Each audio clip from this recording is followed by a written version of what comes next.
Welcome to Simply Happy Conversations, a podcast that teaches you how to create a clutter-free, functional and simply happy life.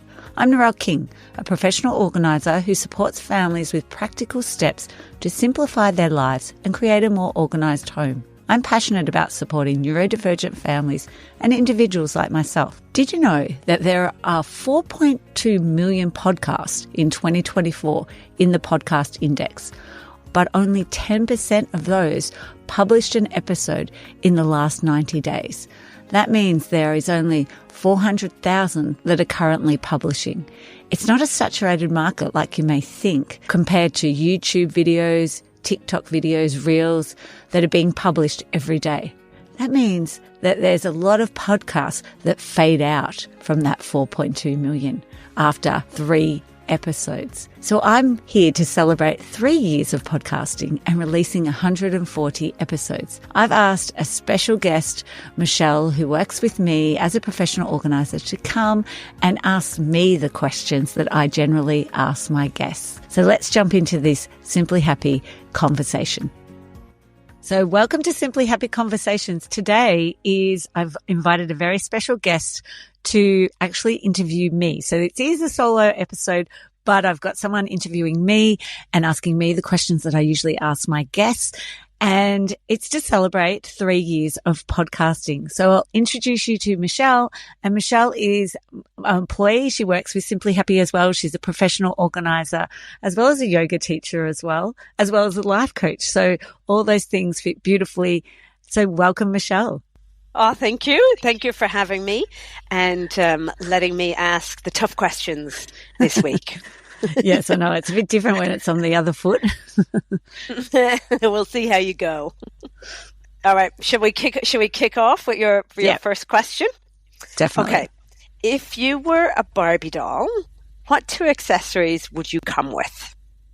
Yeah, that's easy. I would definitely come with my Thermomix because I love using that. And even when I had a cheaper version of it years ago and it broke, I had to go out and get a new cheap version of it.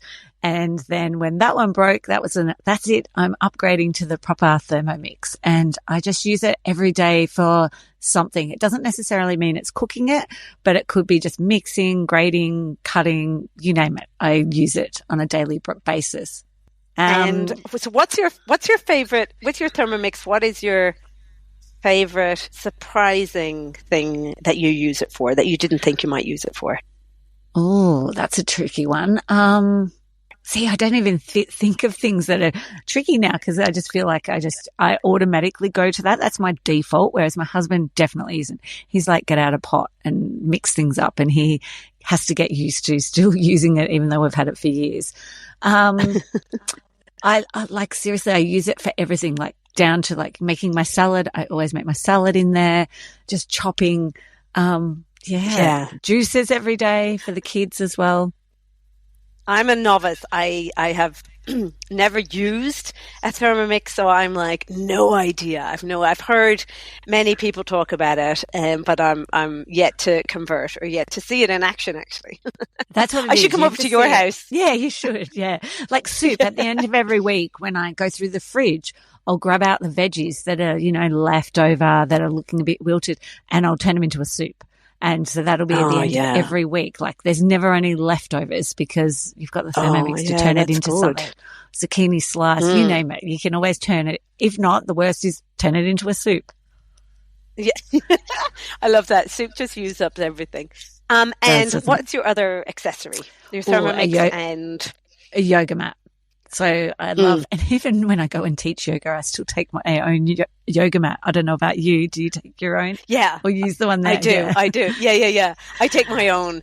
And sometimes I'm like, should I just be like with the class and use the class ones? And I'm like, no, you have your yoga mat and it has a certain like texture to it and color, and also then you're like, I know what's going on with this mat, and you're completely comfortable with it. I don't know, some are quite slippery sometimes, and downward dog is really hard. So I find my own yoga mat works well, love it. So yes, anywhere I go, I take it. Even if we go away, I'll try and smuggle it into the car if we're going on a driving holiday. and take it with Have you us. seen those? Have you seen foldable, like where it folds Yes. flat? Like if you're putting I your suitcase, do. do you have one of them?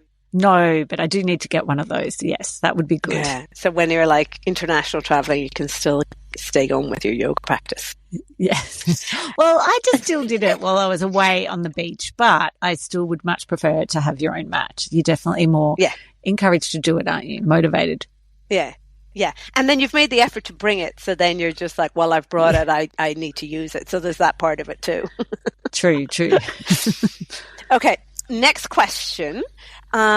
If I could work with you for a day as a professional organizer, and I am a professional organizer, what area would you like support organizing? Oh, my photos. So they are sort of organized, but they need more organization. So I've got, and it's really tricky because I've got my kids. One is still like has photos, and then iPhones came in between them both. So there's some of their photos are now JPEGs. And so my son actually doesn't, he has maybe a couple of months of printed photos.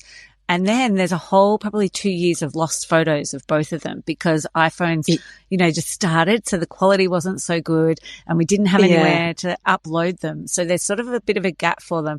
And then it's like, and then the rest of it is all on photos in the drive, and I have not printed any. So I would love to print a few of them or make some of those albums for them so they could look through them. Yeah. You know what I do? At the end of the year, I make an album on my phone. So I just make 2023 or whatever. I make an album. I just pick out my favorite, like the highlights.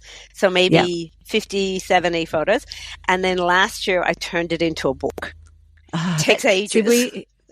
We actually make a calendar, but I just should turn that into an actual book as well as the calendar that gets printed. So yeah, that's a great idea. I never thought of doing it. And then the ideas then, because all the issues with backing up and then the different formats and then in years to come, and it's just like cold, hard printed photos. Unless your house burns down, you're good to go. Yeah, no, definitely. And people love flicking through photos and looking at them, like a coffee table book sort of thing. Oh, to have there so for the good kids to even reminisce about moments. Yeah. I know. So yes, really if you could come one day, you could do my photos. Okay. Well, maybe what we should do is we should body double each other, because I also need to, that's my forever, I haven't backed up my phone because I'm afraid to take all the photos. Photos are a thing for me too. So maybe we can just set aside some time. We'll body double. I'll Zoom you and then we can both do it at the same time. And even down to my own photos of me as a kid and traveling all over the world, they are all physical photos. So I'd love to scan some of them to put them online as well. What have I got? I've got a year until my 50th, and then I've got 3 years till my daughter's 18th if they want photos of themselves then. So I've got a couple of years and a little bit of time to go. So, yeah. Okay. We'll work on some goal setting with you offline. Okay. Next one. What strengths do you bring to your business? Oh, definitely organization. So, looking at attention to detail in certain ways. So when it comes to organizing and looking at the best solutions for rooms, the ideas just come rolling in. But whereas if it comes to attention to detail about whether a shelf's level or not, that's the bit I'll struggle with. But yes, attention to detail with what we're going to need, who we're going to need to take, what other things we need to bring and all of that. Love that. Can do that really easily. Initiative. So not leaving things unfinished. When it comes to my clients, I make sure that I have everything and I can do whatever we can for them. I'm not going to leave it unfinished. Even if I go into a room and I'm like, we don't have time to finish, say, putting all those CDs back for them or those DVDs, but I'll make a note of it so that we can go back, or a note for myself to go back and do that maybe the next week. What else is that? Lots of energy. I mean, like we needed this morning, just moving 2 bedrooms around, a bedroom and another room. You need lots of energy to be a professional organizer, and you need to be quite fit to do it. So I really love that, using my energy up, and especially in the morning working with clients, because, by the end of the day, it's not so good it depends on what you've done and what type of organizing, because there is a lot of physical, but then there can be days where you're doing a lot of mental stuff. So working out schedules for people and sort of more the admin side of it, and paper admin and things like that. And I guess as well, you're also like thinking, you're thinking for yourself what needs to be done and for the client and trying to like match them up, I suppose. Yeah, definitely. Yeah. So yeah, they'd be the top three strengths. Yeah, and definitely energy. You are high energy. I think it would be like, well, if you were to pick a dog to represent you, like a breed of a dog to represent you, when you're at work, what breed of dog would that be? I have an idea, but I'm curious. I do. A golden retriever. Aren't they quite playful and jumpy?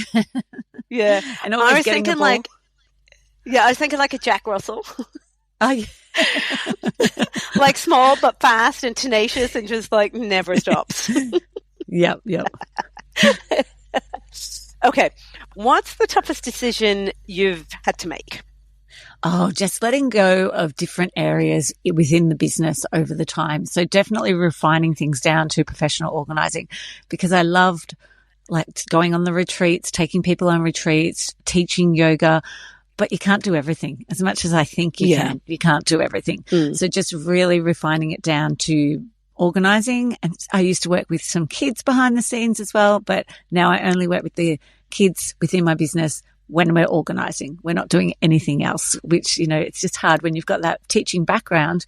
And I actually really enjoy working with kids, but it's just really zoning in and focusing on that, and just now doing the yoga for someone else instead of me having to advertise it and have it, and having an offering instead. It's just the organizing. And so what's your process for like refining and letting something go?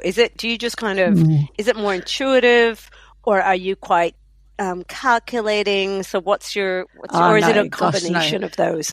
It's a bit of, it is. And it's definitely working with a kinesiologist, so that I'll be like sharing with her. She'll like find my energy, and then she'll be like, yeah, you do need to let go of something. So it sort of just gets to a point where it's like, I can't keep going with everything. And slowly it'll just be like, okay, I've got to let go of one thing. And it will take me a while. I'll like think about it for a while. And then once I've said it out loud, generally then I'm like, okay, now I've got to do it. Yeah. So that kind of percolating over time. Yeah, definitely. Definitely. And what one thing the listeners could do to be organized? What's one thing that they could do to be more organized? Oh, this would probably be the same for you. It's just the amount of stuff that we see that people have in their homes that they don't need, they don't want anymore, and how it affects their living. So really slowing down our consumption of items in our home, what we bring in, only buying what you need, and checking maybe the secondhand market where possible, if you can possibly get something else secondhand, and really thinking about where that item is going to end up. Is it going to be, can it be recycled somehow or remade, or is it just going to literally end up in landfill? And I know there's things that we're going to need, and, you have to make those choices, but it is something, I think it's made me open my eyes up to how much consumerism is. And like my kids don't particularly like my point of view. They're very much into those fast fashion, things that can be on our doorstep in a moment. And whereas I'm like, no, we're not buying that. But I'm just thinking of their future as well. And I think just from what we see, I mean, what about yourself? Do you feel the same way about the amount of stuff that we see? Oh, yeah, absolutely. It's cheap. There's so much free stuff. So there's like the spending side of things, but then there's so much free stuff that can also then clutter up your home. There's people are shopping in op shops, which is fantastic, but then you just have to have your one in, one out. One in, one out. Yeah. You really have to just kind of go, do I really need this? And actually, my partner said to me the other day, he was like, I drove past this corner unit on the side of the road. I was thinking of picking it up. And I said, well, where is it going? And he goes, oh, I don't know. And I said, so we don't need it. And he goes, oh, and I said, the rule is unless you can put it in the place straight away, it doesn't come in. You don't kind of bring it in and go, maybe one day I'll use it. If you don't have a place for it right now, it doesn't come in. Yeah. And So do you just think cutting that down. do you think you've got better at that since working in this area as well? Or Oh, you've yeah, always been like definitely. that? Yeah. Well, I've Yeah. been good. I've been pretty good. I did a stock take, a mental kind of stock take one time, and I just looked at all the clothes in my wardrobe and calculated. At the time, I was working in a job where I had to wear black to work, and so I had a certain amount of colorful clothes. And I looked at the clothes, and I went, "Oh, how many days can I wear colorful clothes?" And then I tallied up the amount of colorful clothes. And then I went, I don't have enough days in the year to wear all these clothes. I can't buy any more clothes. And then Yeah. I was like, okay, well, let's see how we go for 6 months. And that was probably like 6 years ago. And once you kind of make that kind of switch to really going, do I need it? Do I want it? Do I have enough time to wear it? Where am I going to wear it? Once you make the switch, you don't kind of go back. So I'm still kind of rolling with that. And then it spreads out into the rest of your life. So it's awesome. Like you just make the start and it just snowballs into all areas of your life, which is great. And look, I've even seen it with some of the clients I've worked with for a long period of time, and they're the same now. Like they're sort of like, oh, actually, I don't need it. I don't want it in my home because I love the feeling of having less to clean, less to sort, just less. It's not taking up the space in our house either, and the mental capacity as well that it requires. Yeah. Well, yeah, that's it too. It's like the physical space, but the mental space. We're like, where is it? Am I looking? Like you mentally are keeping track of things, and it's just too much going on. Just keep it simple. Yes, definitely. What was I going to? Oh, because I listened to. I don't know if you follow Claire Press and her podcast. Oh, but I just love it. It's one of those ones that for me, listening to her just brings back everything around what we're doing. It's called Wardrobe Crisis. I highly recommend listening to it. And yes, she really brings forward the things that we could be doing around the environment, around fashion, around, just renewable energy. Yeah, it's great. Great. Highly recommend listening to it. I'll put it in the show notes. Yeah, awesome. That sounds really good. And so, talking about podcasts, why did you start the podcast? Well, I love listening to podcasts. So I would listen when I'm cooking, driving, doing things around the house, walking, gardening, any of those. I've generally got my earbuds in my ears and I'm listening to a podcast. In my car, it's just on as if it's the radio. And I've been listening since about 2016, I think it was when I started listening to it, when I was teaching PE, and I'd done a professional day, and it was all on technology and what we can use. And it was through that we were doing these podcasts through Voxer with other PE teachers around the world, and someone was putting it all together and then putting it out, and that's where I first started listening, and then was realizing, oh my gosh, there's so many topics that you can find on absolutely anything. Like you name some interest you have, and you can find a podcast related to that. And because I love learning, that is like one of my top strengths. It's just somewhere where I can go and learn about whatever it is I'm interested in, and it just creates a sense of calm for me. So then, because I loved doing that, I was like, well, I don't particularly love writing blogs, and I was doing blogs. So I was like, I'm going to try my hand at podcasting because I'd much rather talk than write. And just being, background in education, I love teaching people. So it just felt like a natural progression to add that into my business rather than continuing with the blog writing. And I don't know, I find that like reels and YouTube, that short form content, but it doesn't give you that real content, like how to, which is what I can provide in a podcast, especially if people aren't anywhere near a professional organizer or have a professional organizer. They could still get the tips and tricks and hacks from listening from anywhere in the world, because it's amazing where people in the world actually listen to Simply Happy Conversations. It's which is quite amazing I know. to see that. Yeah. It's so cool. It's so, and like you, I'm always listening to podcasts, and I have like the full range of podcasts, like so much educational information, but then also, the entertainment side of things. So you can get everything from your podcast. It's just amazing. And to me, it kind of reminds me of like we've gone back in time when people used to listen to like radio shows and things like that, that just listening as opposed to like, because also there's so much time on screens that it's nice to just be like, I'm just using my ears. And like you said, like gardening. So I'm gardening and I'm learning, and it's just so versatile. It's amazing. Love it. Yeah. See, that is my, my ADHD brain is I can't just listen. I can't just garden, or I can't just put the washing out. I need two things to keep me going. So that's why I think I got into podcasting. Yeah. And enjoying listening to it, let alone, them making it as well. Yeah. That's awesome. And so what have you enjoyed the most from your podcast, from the process and all of that? Definitely the guest conversations. Like I love finding people, reaching out to them, and then collaborating with them and hearing about their backstory and how they can help people with tips and tricks around organization, or maybe it's around the planet and saving the planet, or health and well-being.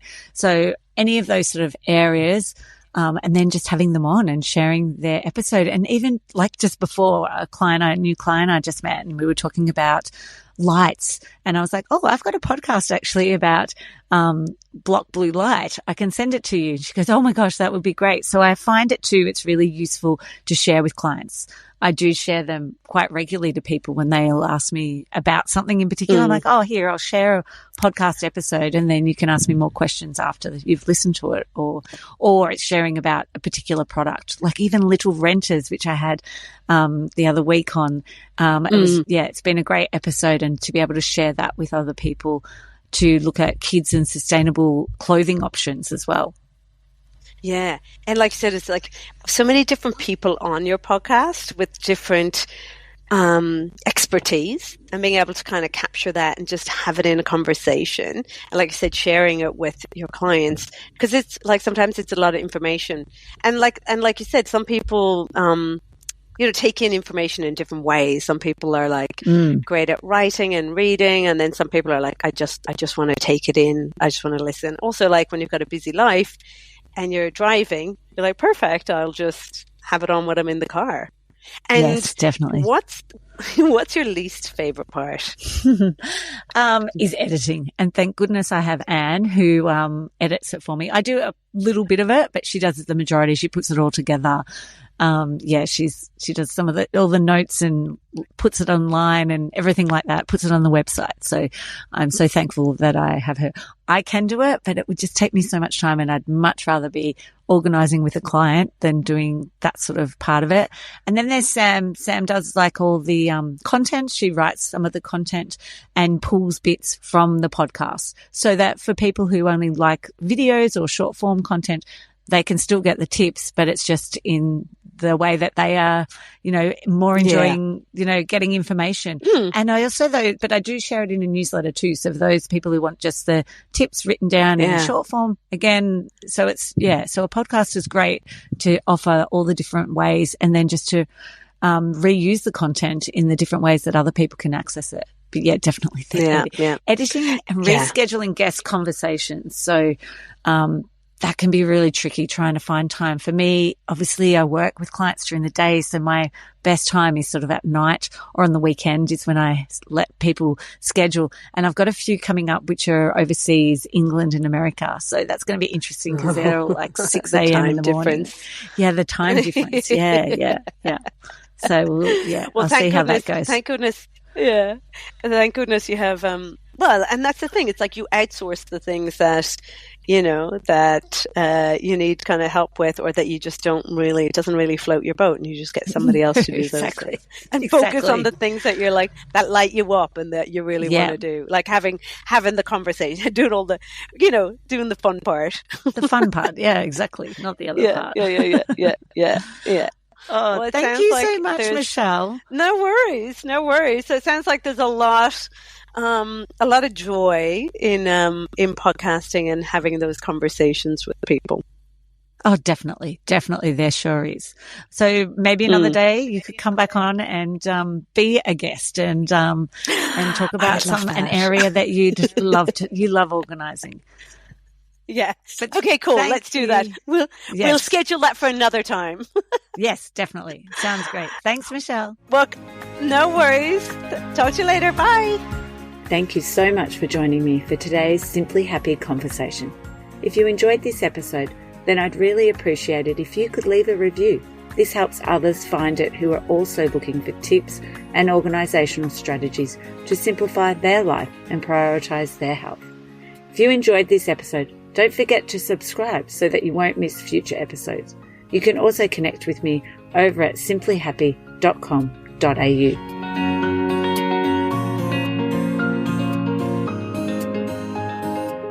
I'd like to acknowledge the Wathaurong people of the Kulin Nation on which this podcast is recorded as the traditional custodians of the land. I pay my respects to their elders, past, present and emerging.